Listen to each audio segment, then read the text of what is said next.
Okay, it's another weekend of red as the Wisconsin Badgers roll into town into Piscataway to play Rutgers, who is a 2.5-point favorite. What's in store? Here's some things we have to do. Let's get to it. Is something wrong with me? Is something wrong with you? I really wish I knew, wish I knew, wish I knew. I'll give you candy, give you diamonds, give you pills, I'll give you anything. Okay, it's another weekend of red as the Wisconsin Badgers roll into town into Piscataway to play Rutgers, who is a 2.5-point favorite. What's in store? Here's some things we have to do. Let's get to it.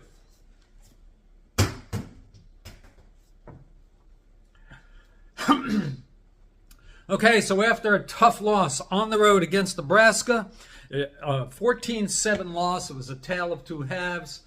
Nebraska had their way in the first half. We built up some momentum in the second half and played well defensively, and our defense kind of stepped up and played to the level that we kind of hoped that they would be able to this year. Nonetheless, it was a 14-7 loss. Won't revisit that. Have a couple rants on that if you're interested in checking out those videos. Nonetheless, Rutgers is a 2.5-point favorite at home, which means it's another kind of pick-em, tightly contested game. We are 0-5 historically against Wisconsin. Last year we had some opportunities until Gavin's pick six deep into Wisconsin territory against a Luke Fickell, Phil Longo kind of team. He expected to be more explosive on offense. Longo bringing that wide open North Carolina offense to Wisconsin hasn't really worked out all that well. Braden Locke has stepped in as backup quarterback and surprisingly had a very productive game against Purdue last week. Yes, it's Purdue, but it's still a Big Ten program when you throw for 360 yards and 3 touchdowns. Also had a couple picks within the first 20 minutes of the game. That might be something we can exploit. We'll talk about that in a second. But these are two teams, again, like Rutgers versus Nebraska. Nebraska's maybe a little more size, a little more talent. But they were kind of evenly matched. This is another game where we're evenly matched, and this is where we're going to have to start taking the next steps. You know, coaches always want to talk about building the program, building the culture, taking incremental steps, but we're going to have to start beating teams that are our peers. You know, Wisconsin's had a winning program every year forever. It's over 2 decades.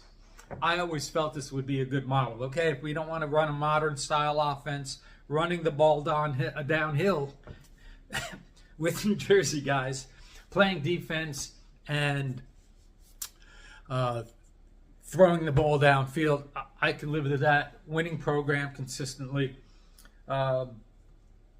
Wisconsin couldn't get to the next step to a national championship game, but they were always a really good, really solid program. And past couple years, they've been a little lackluster on offense, which is a little bit of a surprise with Luke Fickell. Both Rutgers and Wisconsin want to play physically, but they're doing it out of that spread offense. This isn't the same Wisconsin team or even the same Rutgers team from the early to mid-2000s where they want to line it up and run out of the eye, run downhill. Nonetheless, Rutgers has to take this next step, especially at home. Tough loss last week on the road against the talented Nebraska team. But here's some things we got to do, and we got to get Kyle back to being Kyle, and we have to be able to run the ball like we want to run the ball. With the caveat not to be so predictable. This isn't Howard. This isn't Akron. We're going to have to be productive against Wisconsin. Wisconsin's defense is pretty decent. They're ranked middle of the road, around 60th. A little better against the run than the pass, so that's something to consider. Kyle last week, 64 yards in the first quarter, and it looked like, okay, we're matching up well against a physically gifted Nebraska team, we got something going here on the road in Lincoln, Nebraska. Tough place to play. The entire team by the end of the game had 78 yards. We can't get into this thing where we're establishing success, then we flip the script because we think we got something going with some things we can exploit, and we get away from that. But at the same time, admittedly, it's a hard balance.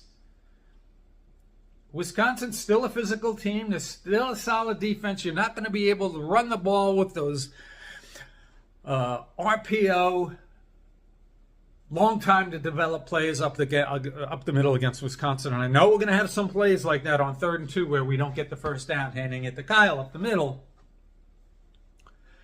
Nonetheless, we're going to have to be smart in those 3rd and short, even 4th and short situations, which will be another key in a moment. We're going to have to do what I always talk about doing, which is what we've been unable to do the past couple of years with Gavin, not to bang on Gavin, but moving the sticks, getting first downs, and making the easy plays. So whether it's screen passes, slants underneath. Wisconsin's defense is good, but it's not unbeatable. They're not going to be as active up front as Nebraska. That Nebraska interior defense is very good. Hopefully Taj White, had some growing pains, and we have a little more cohesion going into this game. Not sure what the availability report's going to look like, but if all is on the same on the offensive line, we should be able to compete very well and have some success running the ball against Wisconsin. Although, I don't expect a 200 and 250 yard game unless Kyle has a couple plays where he gets big chunks of 40, 50 yards, which would be nice. Defensively, Wisconsin has 10 sacks, so they can get to the quarterback. But let's get back to doing what we do without being super predictable. Let's be able to execute some screens and slants underneath. Ethan needs to bounce back from a game where I think it was 15 for 37 with 2 interceptions, no touchdowns. Amazingly, both Ethan, who was around 63% after last week, is down to about 55.6%, which is right where Braden Locke is, 55.4%. Locke has 5 touchdowns, 3 interceptions. He threw 2 interceptions in the first, little over a quarter last week. Still wound up coming back to beat Purdue, but more on that in a minute. Ethan needs to just get back to making good decisions, not panicking. If we can use his legs on those 3rd and short situations, that would be helpful. We have to prevent predictability against Wisconsin. Can't just keep force-feeding the ball to Kyle and expect to have consistent success against a good Wisconsin team. I don't care what anybody says. It's still a good, solid Wisconsin team, and you can't sleep on them. This is not, let me repeat it again for the 4th time this week, this is not going to be check-the-box kind of Rutgers win. We just don't seem to have that ability, as other teams do, even if you're better than the team or you finally caught up to a team, to just leave them in the dust. I don't think it's going to be one of those games where we win by double digits. It's going to be tightly contested at a lot of points throughout the game. But if Ethan can be efficient, not throw into traffic. Yes, he was pressured. That front 4 was active for Nebraska last week, and Ethan made a lot of bad decisions and threw into traffic all day. But if you get back to being himself, don't try to overcompensate. Don't try to play hero ball. Take what the defense has given you. Be accurate underneath. Spread the ball around, which he's been doing a pretty good job with. Make some big plays. That's always a plus to be able to. We should have had a touchdown last week to Ben Black. We'll get to that in a minute. Nonetheless, Ethan's got to bounce back. So Kyle's got to, and the running game overall has to bounce back. Ethan needs to bounce back. 3rd down, so we were terrible last week. 2 for 14 after having been number 17 in the country. Fourth down, don't even get me started on fourth down. Wisconsin is very good on not allowing third down conversions. It's like 39.6%. It's very good. Offensively, Wisconsin does decently. They get about 44%. So on defense, we'll have to make some plays. But let's not overthink it on third and fourth down. If we're in those positions where it's short yardage and you find yourself that you're going to go for it, especially on fourth down. You know, we had that failed play inside the 5 against Virginia Tech and Wisconsin. There's something happens with it that gets lost in translation in those situations where we're just not executing. Where in those circumstances, it probably would have been a better idea to go with Kyle, although that's not always the right idea. So having a sense and a feel for the game and knowing what's going to work and making the right decision in critical moments, those third and fourth downs, that's going to be big. So let's be smart. Let's be more effective. We can't be 2 for 14 on third downs. If we are, we're going to lose. And be extra diligent on fourth downs. And, don't want to get cute with the play calling. You also don't want to get cute with leaving points, taking points off the board because you don't want to kick, a 42-yard field goal. This is going to be a nip and tuck kind of fight between two similar teams. Let's not give Wisconsin extra opportunities that they don't deserve to be able to take over on downs or short field and score when, in fact, they probably shouldn't be in the game to begin with. Turnovers. Brendan Locke had 2 interceptions within a little over, about 20 minutes, first quarter into the early second quarter. He was not good. You know how we are with backup quarterbacks, although Brendan Locke's not one of those really active running type quarterbacks who give us problems. But nonetheless, backup quarterback, can't sleep on it. We can't say, we have to beat this guy. He threw 2 interceptions early, came back in the second half. It might have been like 20 for 30, something like that. But if you can get him to turn the ball over, Shaquan Loyal, longer beam, some Eric Rogers, somebody gets a pick, maybe 2 picks, bat some passes down, stop momentum on third down. Getting a fumble recovery. Wisconsin has lost 5 fumbles so far. So the turnover game, both in the passing game and in the running game, could prove to be important for us. And as we saw last week, where our defense stepping up, getting pressure, getting the quarterback to the ground. That will be, if we can do that against Wisconsin, we're going to have a really good opportunity to win the game. If you knock Locke around a little bit, get some multiple sacks against them, there's an opportunity for some turnovers there.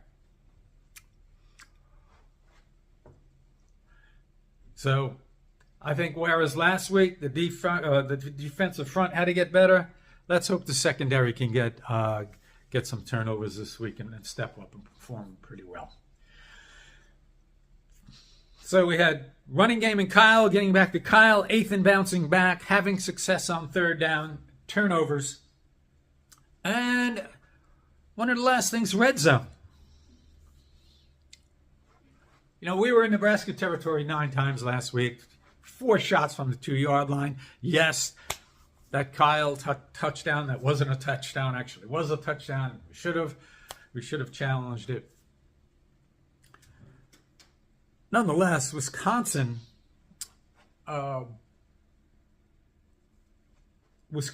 opposition in the red zone is 12 for 12. On offense, Wisconsin's pretty good themselves. They're 15 for 18. So if we get in the red zone, don't get too cute. Don't overthink it. Do what we do. some smart play calling. Like to see a little more play action pass throughout this game. That means the running game has to be working. If that all comes together, you can smartly pick out those plays on 3rd and short, maybe 4th and short, where you want to throw a pass, but you have to make sure everything is working in sync. In the red zone, we have to have success, both on offense and if Wisconsin gets into the red zone, holding them to field goals. And some miscellaneous things that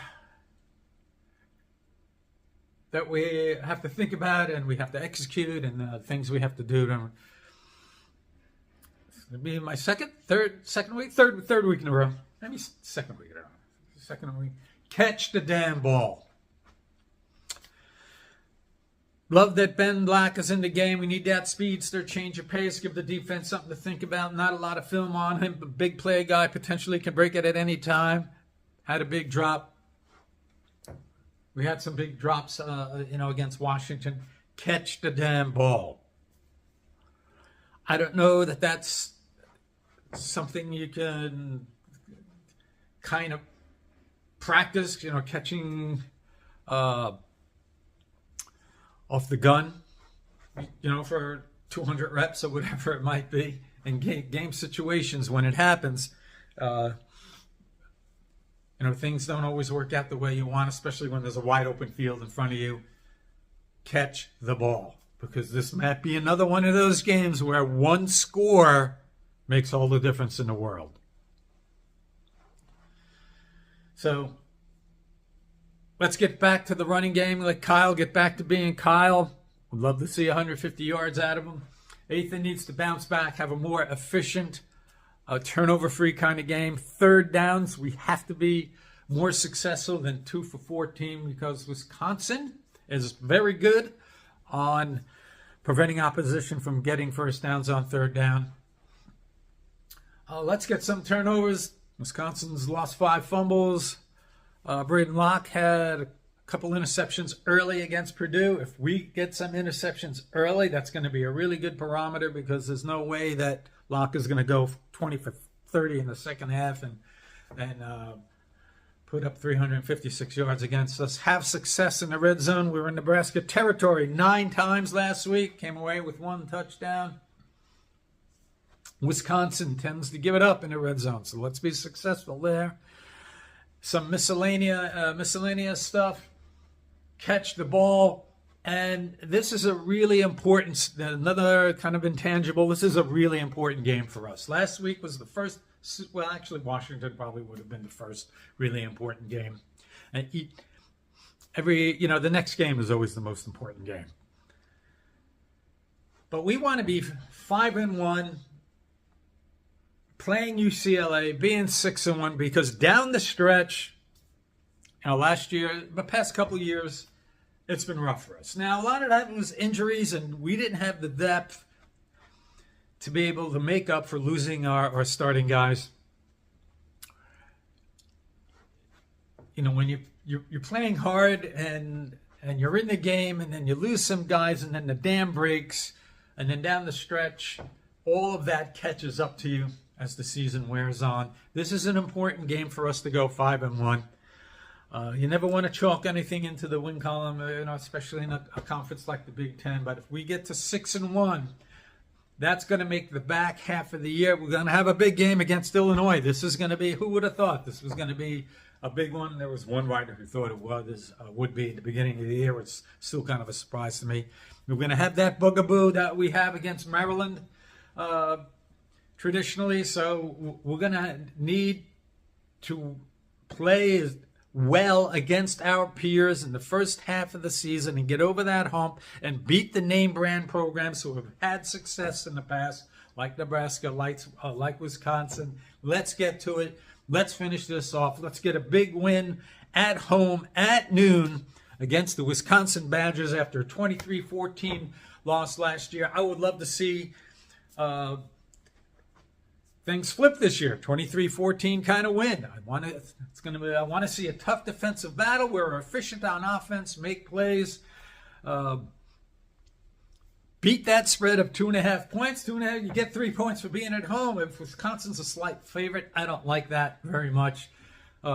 Let's show them that we can play up to and beat our peers, and we're the new kids on the block that are going to take it to the next level. Let's go, Rutgers, and we will see you the next time.